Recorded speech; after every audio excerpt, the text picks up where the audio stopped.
어떻게 하면 우리가 믿음의 반석 위에 우리의 인생을 아름답게 지어가고 살아갈 수 있을까? 믿음으로 인생을 디자인하라 시리즈 설경 5번째 시간, 아브라함의 믿음에 대해서 함께 은혜 나누기를 원합니다. 여러분, 예수 그리스도를 믿으면 믿음의 반석에 집을 짓는 것과 같습니다. 설계도가 분명해야 좋은 집이 지어져 가는 것처럼 우리가 어떻게 하면 믿음을 가지고 우리의 인생을 지어갈까? 특별히 믿음의 인물들을 통해서 우리의 믿음을 벤치마킹하고 때로는 깨닫고 또 우리의 믿음을 견고히 해가는 복된 시간 되기를 원합니다. 중국 진나라 때 여시춘추라고 하는 아주 유명한 책이 있습니다. 여시춘추에 나오는 아주 짧은 대목 중에 이런 얘기가 있어요. 한 나무꾼이 산에 나무를 하러 가서 그만 도끼를 잃어버렸습니다. 문제는 뭐냐면 잃어버린 도끼를 어디서 잃어버렸는지 생각이 안 나는 겁니다. 가만히 생각해 보니까 집에서 잃어버린 것 같은데, 근데 가만히 보니까 옆집 아이가 꼭 훔쳐간 것 같습니다. 그날부터 옆집 아이를 의심하기 시작합니다. 생긴 것도 도둑놈같이 생겼고 하는 짓도 도둑놈 같고, 그래서 매일 이렇게 그 아이를 봅니다. 근데 우연히 어느 날 산에서 나무하다가 자기 도끼를 발견하게 되는 것입니다. 괜한 의심을 한 거죠. 다시 돌아와서 그 아이를 쳐다봅니다. 그래도 여느 아이하고 똑같이 순수하고 착하고 바른 아이였습니다. 달라진 것은 하나밖에 없었습니다. 이 나무꾼의 시각, 요거 하나만 달라졌을 뿐입니다. 여러분, 이 이야기에서 주고자 하는 결론이 무엇이겠습니까? 쓸데없이 다른 사람 의심하는 것은 자기가 고쳐야 될 고질적인 병이라는 것을 우리에게 알려주고 있는 재미난 우화입니다. 옛날에 우리나라에 실제 이런 일이 있었습니다. 한국 선교 초기 역사에 재미난 에피소드들이 많은데, 한 번은 선교사님이 길을 지나가는데 동네 유명한 양반 한 사람이 이 선교사님을 찾아갑니다. 찾아가서 하는 말이, 내 몸에 종기가 나서 아파 죽겠는데 큰일 났다. 너무 종기가 커져서. 그러니 이거를 어떻게 하면 좋겠느냐. 그 서양에는 좋은 약이 있다는데 그 약을 좀 하나 달라. 이렇게 부탁을 하게 된 것입니다. 그래서 이 선교사님이 약을 하나 줘요. 그 당시 서양에서 유명한 페니실린 약을 하나 주는 것입니다. 그러면서 얘기하죠. 이 약은 특별하고 좋은 약이니까 이 약을 복용하면 당신은 나을 수 있습니다. 그 이야기를 듣고 이 사람이 감사합니다 하고 돌아가면서 이렇게 얘기합니다. 이게 얼마입니까? 이렇게 좋은 약은 비쌀 것 같은데 내가 값을 치르죠. 선교사님이 얘기합니다. 아닙니다. 공짜입니다. 공짜. 아니, 어떻게 좋은 걸 공짜로 줄 수 있단 말입니까? 아니라고, 괜찮다고, 내가 당신을 공짜로 주는 거라고. 근데 이 양반이 집으로 돌아가면서 마음속에 의심이 일어납니다. 이렇게 좋은 약이라면 어떻게 공짜가 있을 수 있겠느냐. 이거 공짜로 주는 거 보니까 이 약은 틀림없이 가짜다. 내가 이거 먹으면 큰일 날지도 모른다. 내가 괜히 미움받아서 이거 먹으면 큰일 날 줄 모르니까 내 공짜로 주는 건 가짜니까, 그래서 속으로 그런 생각하다가 그 약을 집에 가다가 버려버리고 말게 된 것입니다. 여러분, 이 사람은 그것 때문에 더 많은 고통을 겪고 이 병이 쉽게 나을 수 있겠습니까? 마찬가지 원리입니다. 하나님은 독생자 예수 그리스도를 우리에게 보내주셨습니다. 그리고 우리에게 요구하는 대가는 없습니다. 오직 하나, 믿음입니다. 주 예수를 믿으라. 그리하면 너와 내 집이 구원을 얻으리라. 믿음 하나 요구한 것입니다. 하나님이 원하시는 것은 딱 한 가지. 믿으면 삽니다. 믿으면 승리합니다. 믿으면 역사가 일어납니다. 믿음으로 우리가 산다는 게 얼마나 행복한 일인지 모릅니다. 여러분, 믿음을 상실하면 불행한 삶을 살게 됩니다. 자기만 불행한 게 아니라 남까지 불행하게 만듭니다. 여러분 잘 아시는 것처럼 젖과 꿀이 흐르는 땅에 갈 때 이스라엘 백성들이 출애굽하여 들어가기 전에 12 정탐꾼을 모세가 보내는 사건이 있습니다. 믿음이 있었던 여호수아와 갈렙은 그곳은 하나님이 예비한 땅이다. 믿음이 없었던 10명의 정탐꾼은 부정적으로 얘기합니다. 그곳은 거류민들이 많은 곳이고 우리가 가면 죽을 것이다. 우리는 메뚜기 같다. 이렇게 말합니다. 여러분, 누구를 만나느냐에 따라서 사느냐 죽느냐가 결정되는 것입니다. 믿으면 삽니다. 여러분, 하나님을 믿으면 성경에 말씀하시는 것처럼 예수 믿으면 구원받습니다. 예수 믿으면 승리합니다. 예수 믿으면 역사가 일어나는 것입니다. 오늘 성경에 보면 믿음의 아버지라고 불리우는, 소위 믿음의 조상이라고 불리우는 아브라함이 기록되어 있습니다. 여러분, 한 가지 궁금한 점이 있죠. 아브라함이 왜 믿음의 조상일까요? 이유가 뭘까요? 6월 28일에 있을 성경 골든벨 문제입니다. 여러분, 아브라함이 왜 믿음의 조상이겠습니까? 왜 믿음의 조상이죠? 아브라함 이전에 노아도 있었고 아벨도 있었고 아브라함 이전에 에녹도 있었습니다. 그럼에도 불구하고 왜 하필이면 아브라함을 믿음의 조상이라고 일컫는지, 여러분, 성경 창세기 15장 6절에 보면 이런 말씀이 있습니다.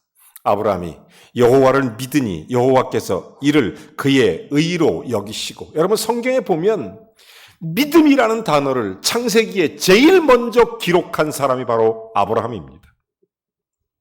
창세기에 처음 나오는 믿음이라는 단어는 아브라함에게 쓰여진 것입니다. 물론 아브라함 이전에 노아도 에녹도 아벨도 다 믿음의 사람이었습니다. 그러나 그것은 그의 모든 삶을 믿음이라고 하는 히브리서 기자의 해석으로 그렇게 성경을 기록한 것입니다.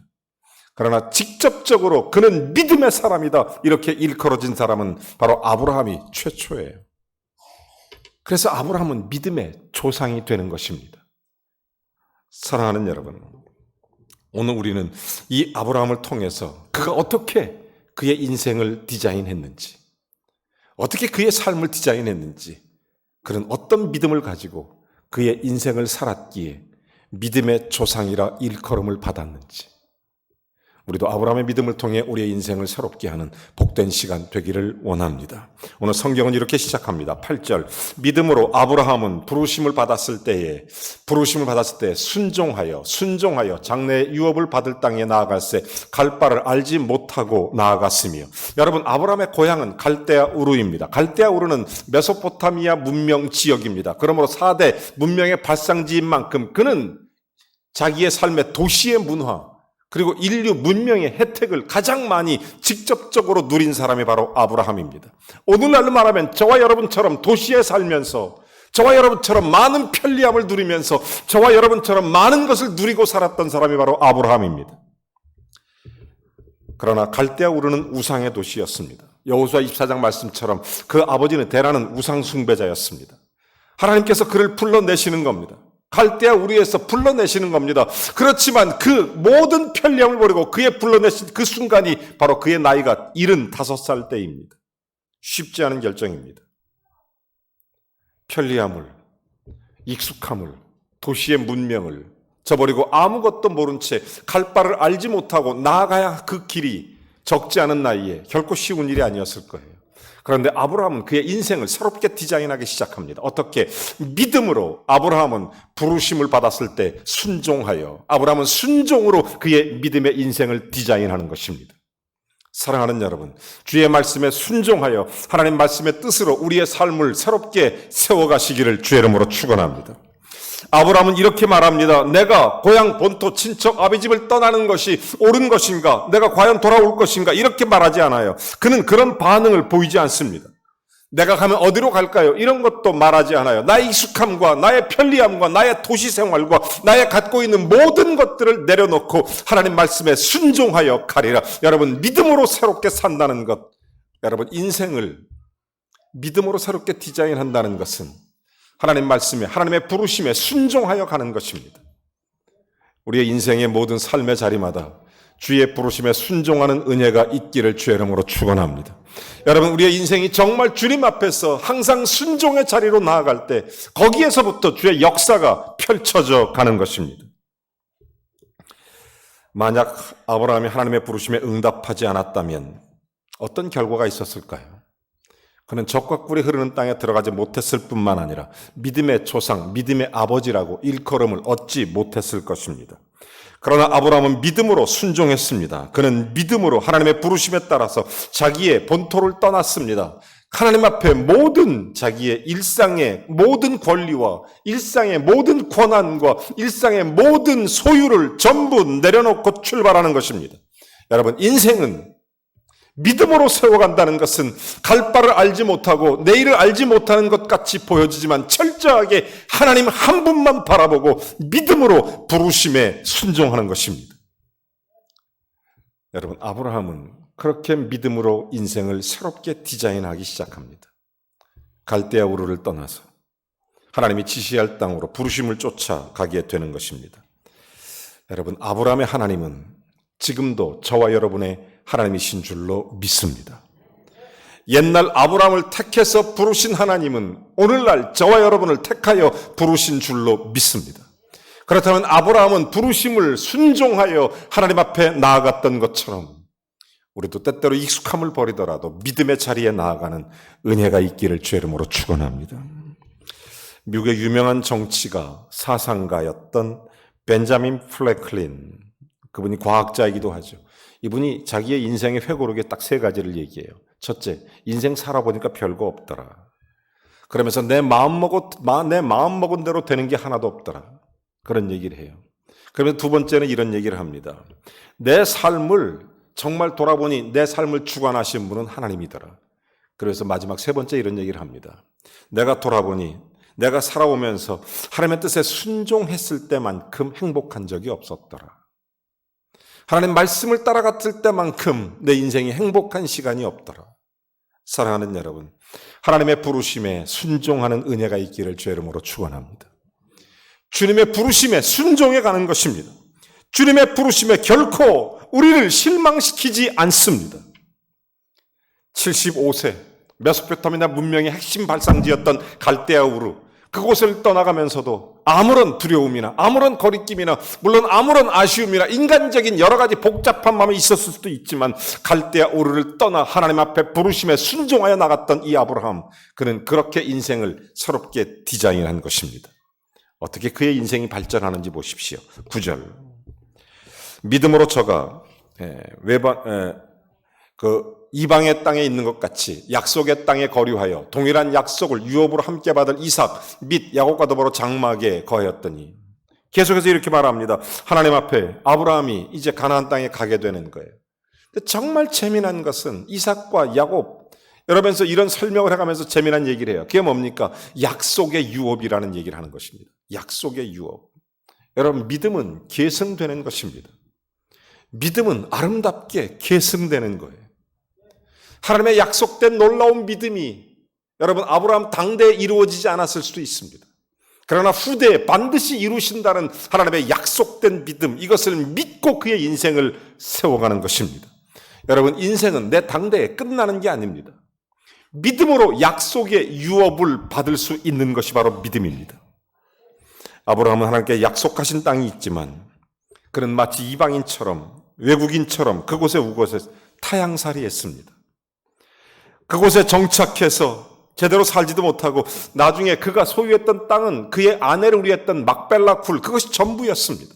가나안 땅을 얻지도 못했습니다. 나중에 여러분 잘 아시는 것처럼 출애굽해서 애굽에서 400만, 200만 명이 이제 하나의 가족, 야곱 이후에 가족에서 이제 민족 국가가 돼서 출애굽하여 그것이 가는데 아브라함 때부터 약 400년의 시간이 걸리게 되는 거예요. 그때 비로소 가나안 땅에 가지만 아브라함은 그의 자녀들을 통해서 약속의 유업이 이루어질 것을 믿고 살았다는 것입니다. 여러분, 우리가 믿음으로 인생을 디자인한다는 것, 내 인생이 나에게 끝난다고 생각하지 마시기 바랍니다. 믿음으로 인생을 디자인해 간다는 것, 나를 통해서 내 자녀 손이 예수의 복락을 누리게 되기를 주의 이름으로 축원합니다. 우리를 통해 우리의 자녀 손들이 그리스도 예수의 은혜를 누리게 될 수 있어야 될 줄로 믿습니다. 여러분, 이런 얘기가 있어요. 아주 유명한 얘기인데,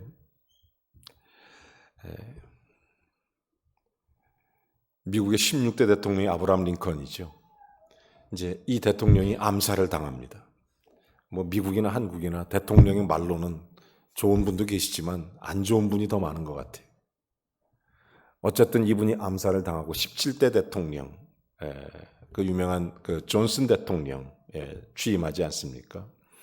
그때 남북전쟁이 끝나거나 나라가 어려울 때 러시아에서 한 가지 제안을 합니다. 그 제안이 뭐냐면 알래스카를 좀 사달라, 그 얘기예요. 720만 달러의 알래스카를 사라. 예나 지금이나 의회는 늘 반대하는 게 익숙해져 있는 그런 곳인 것 같습니다. 한국이나 미국이나 비슷한 것 같아요. 알래스카 사라고 그러니까 의회에서 반대합니다. 반대하는 이유가 뭐냐면 지금 때가 어느 때인데 남북전쟁 끝난 지 얼마 안 되는데 쓸 돈이 얼마나 많은데 그 얼음의 땅 버려진 알래스카를 720만 달러를 주고 왜 사느냐, 이론도 쓸 수 없다 반대한 거예요. 그때 국무장관이었던 윌리엄 슈어드라는 사람이 나서게 되는 것입니다. 그러면서 그런 이런 얘기를 해요. 우리가 지금 알래스카 땅을 사는 것은 우리를 위한 것이 아니라 우리 자녀들을 위해서 삽시다. 우리의 다음 세대를 위해서 삽시다. 우리 자녀들을 위해서 그 땅을 살아야 됩니다.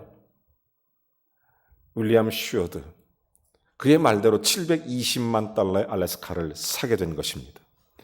여러분, 그 해안, 약속을 유업으로 받았던 아브라함과 같은 믿음의 눈으로 바라보았던 그를 통해서 알래스카는 미국에서 지금 가장 잘 사는 주입니다. 석유 매장량도 어마어마하고 지하 자원이 어마어마하고, 여러분 알래스카를 관통하는 큰 고속도로가 있는데 그 고속도로 이름이 윌리엄 슈어드 하이웨이입니다. 알래스카를 열어놓았던 사람. 여러분, 우리가 우리의 자녀 손에 미래를 열어줄 수 있는 믿음 있기를 주의 이름으로 축원합니다. 하나님 앞에 멀찍하게 열어줄 수 있어야 돼요. 여러분, 아브라함은 어떻게 그의 인생을 디자인했는가? 왜 그가 믿음의 사람이고 왜 그가 믿음의 조상인가? 그는 그의 자녀들을 위하여 믿음의 인생을 디자인했기 때문입니다.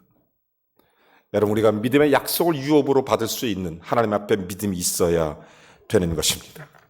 그는 자기가 익숙한 땅, 그렇지만 자기가 편리한 메소포타미아 문명까지 저버리고 하나님께서 지시하신 부르심을 땅을 위하여 순종하며 나갔고, 뿐만 아니라 그는 약속을 유업으로 받아서 아브라함이 그런 믿음의 길을 걸어가게 되는 것입니다.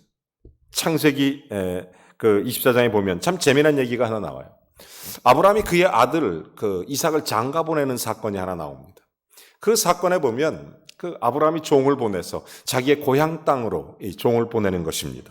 그곳에서 신부감을 데리고 와라, 이렇게 말을 딱 하게 됐는데, 신부감을 데리러 가서 이제 거기서 만나게 되는데, 그때 이 종이 아브라함에 가기 전에 이런 얘기를 합니다.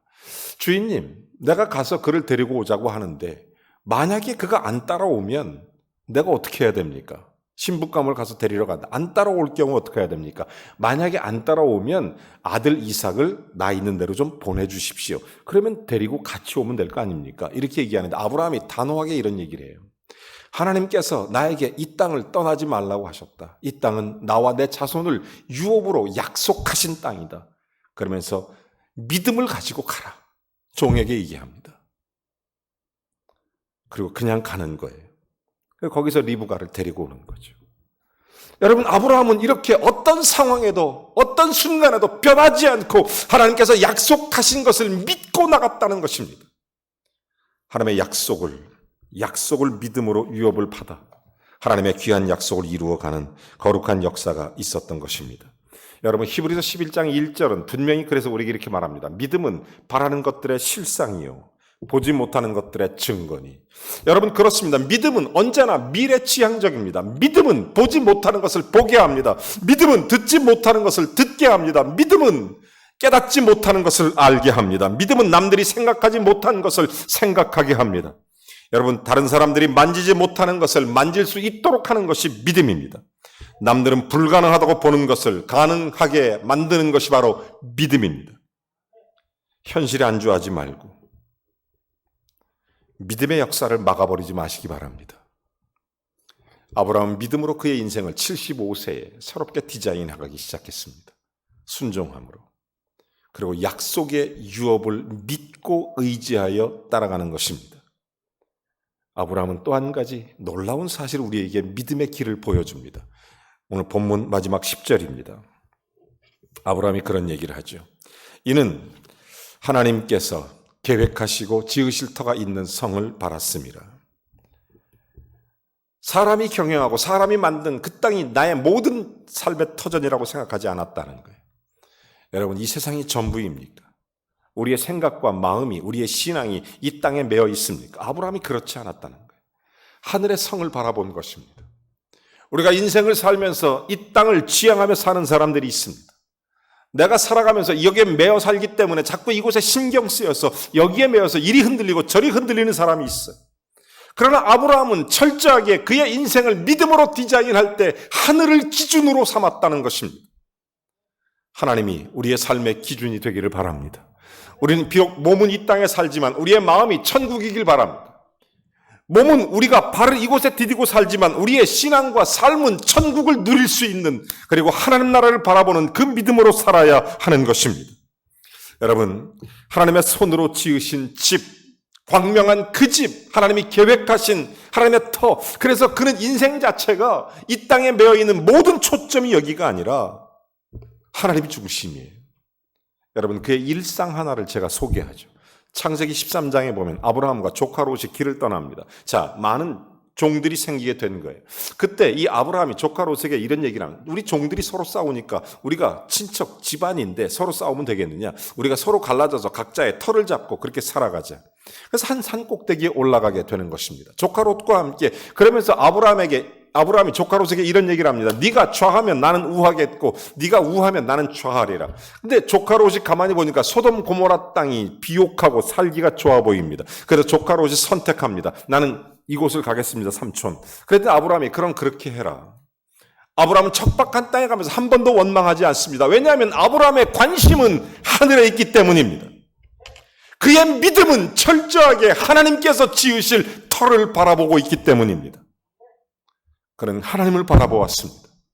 하나님께 초점을 모았습니다. 하나님 중심이었습니다. 그래서 그는 하나님 앞에 믿음의 사람으로 승리하게 되는 것입니다. 여러분, 예수님도 이런 말씀을 하신 적이 있습니다. 우리가 얼마나 나그네 의식으로 살아야 하는지, 이 땅을 살면서 얼마나 행인 의식을 가지고 살아야 하는지, 이 땅이 전부가 아니라는 것을 우리가 잘 압니다. 믿음으로. 그런 믿음이 있다면 하늘의 터를 바라보고 이 땅을 살아갈 수 있어야 된다는 거예요. 예수님도 그래서 이런 말씀하신 적이 있어요. 마태복음 6장에 보면 19절 21절 너희를 위하여 보물을 하늘에 쌓아두지 말라. 점과 동록이 하며 도둑이 구멍을 뚫고 도둑질. 이 땅에 있는 것은 결국 없어집니다. 이 땅에 있는 것은 결국 다 무너져요. 부산에서 제일 부자 동네는 어디입니까? 제가 유튜브를 보니까 지금 해운대 이쪽이 제일 부자 동네라고 그래요. 그럼 불과 한 50년 전에 부산의 제일 부자 동네는 어디였을까요? 수수께끼. 어떤 영화에 보니까 이런 얘기가 나와요. 너그 서장 남천동 살지 이렇게.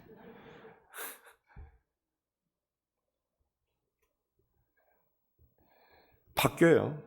앞으로는 어디로 갈까요? 궁금하시죠? 저도 몰라요. 여러분, 아무리 좋은 동네도 한 50년쯤 지나면 다 재개발되고 그러더라고요. 다 재개발되고 이 땅에 발붙이고 평생 살 것 같지만 사실은 다 이 또한 지나가리라입니다. 사랑하는 성도 여러분, 우리가 이 땅이 전부일 거로 생각하십니까? 그래서 보물을 땅에만 묻어두십니까? 우리의 인생을 땅에만 묻어두시겠습니까? 우리의 삶을 땅에 족한 사람으로 인생을 마치겠습니까? 계속해서 20절은 이렇게 말합니다. 오직 너희를 위하여 보물을 하늘에 쌓아두라. 우리의 인생을 하늘을 바라볼 수 있게 되기를 바랍니다. 하나님을 보기를 바랍니다. 믿음으로 아브라함은 하늘의 터를 바라보며 살았습니다. 땅에 매어 있지 않습니다. 그래서 하나님 앞에 그의 모든 삶을 집중할 수 있습니다. 그래서 21절도 계속 이렇게 말하죠. 너 보물 있는 곳에 내 마음이 있느니라. 여러분, 하나님을 바라보는 자에게, 하나님께 보물을 두는 자에게 그의 인생과 삶이 집중되게 되어 있는 것입니다. 여러분, 아브라함의 믿음은 세 가지였습니다. 그는 하나님 앞에 그의 익숙함과 메소포타미아 문명의 모든 자유와 모든 안락함을 포기하고 하나님 말씀을 따라 내가 인생을 새롭게 디자인하리라. 언제나 주님 원하시는 그 길을 나는 순종하여 가리라. 그렇게 그는 결심했던 것입니다. 그뿐만 아니라 그는 자기의 인생으로 멈추지 않고 자기의 아들과 자기의 손자들까지 하나님의 약속의 유업을 믿고 나갔습니다. 하나님, 나를 통하여 내 가정과 내 자녀와 내 자손들을 통해 하나님의 영광스러운 일들이 계승되게 하옵소서. 주의 뜻이 계속 진행되게 하옵소서. 주님 나라가 이루어지게 하옵소서. 계속 하나님 앞에 믿음으로 자녀 손을 위하여 믿음의 길을 걸어갔습니다. 그리고 이 땅에 발붙여 살지만 내 인생은 이 땅이 전부가 아니다. 하나님께 소망을 두고 천국을 바라보고 믿음으로 승리하며 살아갔던 이 아브라함, 그는 인생을 그렇게 디자인했습니다. 그 결과 하나님은 그를 이렇게 말했습니다. 아브라함은 믿음의 사람이다. 그는 많은 사람들에게 믿음의 조상이 된 것입니다. 왜냐하면 그의 자녀들이, 그의 자손들이 믿음의 약속으로 유업을 받았기 때문입니다. 여러분, 하나님 부르심에 순종하고 약속을 유업으로 받고 그리고 영원한 본향을 바라보는 이 믿음, 그래서 믿음의 조상, 믿음의 아버지. 오늘 예배하는 모든 성도님들, 여러분 모두가 믿음의 아버지가 되시기를 주의 이름으로 축원합니다. 여러분 가정의 믿음의 아버지가 되십시오. 아브라함과 같이. 아브라함의 하나님이 내 하나님이시니까. 여러분의 삶이 믿음의 조상이 되십시오. 아브라함과 같이. 믿음으로 인생을 새롭게 반석 위에 세워놓으십시오. 아브라함처럼. 하나님 아버지,